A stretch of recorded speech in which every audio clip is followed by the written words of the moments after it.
Ya, assalamualaikum warahmatullahi wabarakatuh. Perkenalkan, nama saya Hidar Ali dari program studi manajemen pendidikan Islam. Ini Temanggung semester 3 dalam rangka UTS Sistem Informasi Manajemen. Di sini izinkan saya untuk menjelaskan tentang sistem informasi penggajian manual, yang dimana ini adalah pengalaman saya yang pernah ber-PKL dan dikaji secara manual. Oke, berkaitan dengan sistem informasi penggajian manual. Jadi apa sih?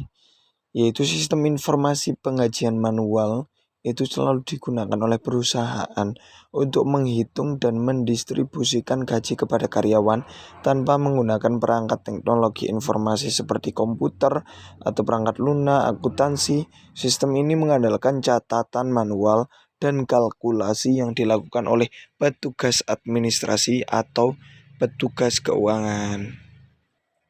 Nah, di sini ada yang pertama adalah input. Nah, input di dalam sistem informasi manajemen penggajian itu adalah data-data yang diperlukan untuk memproses penggajian.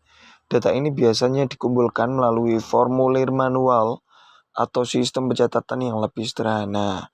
Nah, contohnya yang pertama ada itu data karyawan, seperti halnya nama, nomor NIK, atau jabatan, terus divisi, departemen, atau status karyawan. Jadi karyawan tuh tetap atau magang. Nah, atau mungkin kontrak. Nah, jadi di dalam inputnya itu ada NIK, nama, divisi atau departemen, atau status karyawannya itu tetap, kontrak, atau magang. Nah, itu ada di dalam pengolahan data input. Nah, setelah output terus kemana? Terus ke proses. Nah, proses itu tuh di dalam pengajian manual itu melibatkan perhitungan gaji karyawan berdasarkan input yang sudah diberikan dan kebijaksanaan perusahaan. Jadi hasil dari input itu masuk ke dalam proses. Nah, prosesnya seperti penghitungan gaji pokok semuanya, terus tunjangan, terus potongan, terus lembur. Lembur ini dihitung contohnya 1,5 kali gaji per jam di luar jam kerja standar. Terus ada pajak penghasilan PPH, perhitungan pajak yang harus dibayarkan berdasarkan jumlah penghasilan yang diterima karyawan. Itu adalah pajak penghasilan. Terus ada perhitungan total gaji dari semuanya gaji. Mulai dari gaji pokok, tunjangan, ditambah lembur, terus dikurangi potongan, terus dikurangi mungkin pajak penghasilan. Nah, ini itu nanti akan menghasilkan output seperti.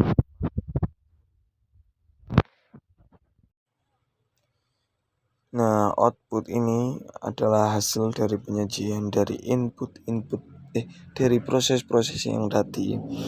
Nah, output dari sistem ini itu adalah informasi yang disajikan kepada pihak terkait seperti manajer HRD atau bagian keuangan untuk keperluan pencairan gaji dan dokumentasi. Nah, contohnya slip gaji. Slip gaji itu setiap karyawan menerima slip gaji yang berisi rincian gaji pokok, tunjangan, lembur, potongan, dan total gaji yang diterima. Terus ada laporan penggajian.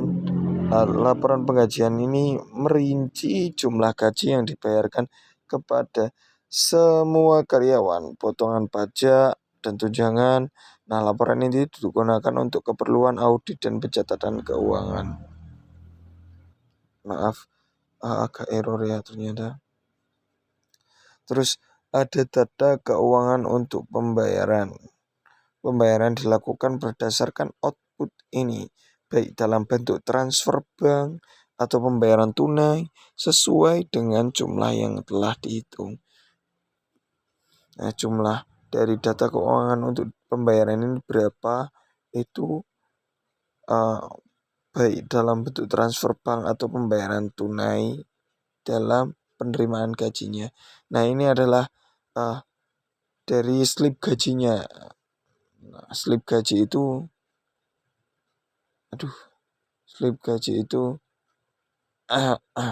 meliputi perhitungan gaji pokok berapa, terus ditambah tunjangan, terus ditambah potongan, terus dikurangi potongan, terus ditambah lembur, terus dikurangi pajak penghasilan, terus perhitungan gaji totalnya berapa dari semua itu. Nah, itu akan menjadi output. Nah, output ini tentunya nanti akan berisi slip. Nah, slip itu nantinya akan dikasihkan ke manajer atau bagian keuangan. Nah, setelah slip gaji setelah diberikan, nanti akan ada pembayaran. Nah, pembayaran ini bisa lewat pembayaran tunai secara langsung atau mungkin transfer bank. Nah, seperti itu. Nah, saya berikan salah satu contohnya. Ketika seorang karyawan dengan data berikut: nama Joko Santoso, jabatan operator produksi, gaji pokok 5 juta, kehadiran 22 hari, lembur 10 jam lembur, terus tunjangan transportasi 500.000, makan 400.000, potongan pajak 250.000. Nah, perhitungannya gaji pokok 5 juta, terus tunjangan transportasi tambah makan totalnya 900.000, terus lembur totalnya 500.000, terus potongan pajak 250.000. Nah, total gajinya adalah gaji pokok ditambah tunjangan ditambah lembur, totalnya adalah 6.150.000. Nah, slip gaji karyawan Joko Santoso berisi rincian di atas yang akan digunakan untuk pembayaran dan arsip perusahaan. Nah, dengan demikian, sistem informasi manajemen penggajian non-TIK atau manual, meskipun sederhana, tetap saja mampu menjalankan tugas dan fungsinya dengan efisien, asalkan ada prosedur yang jelas untuk menghimpun dan mengolah data yang ada.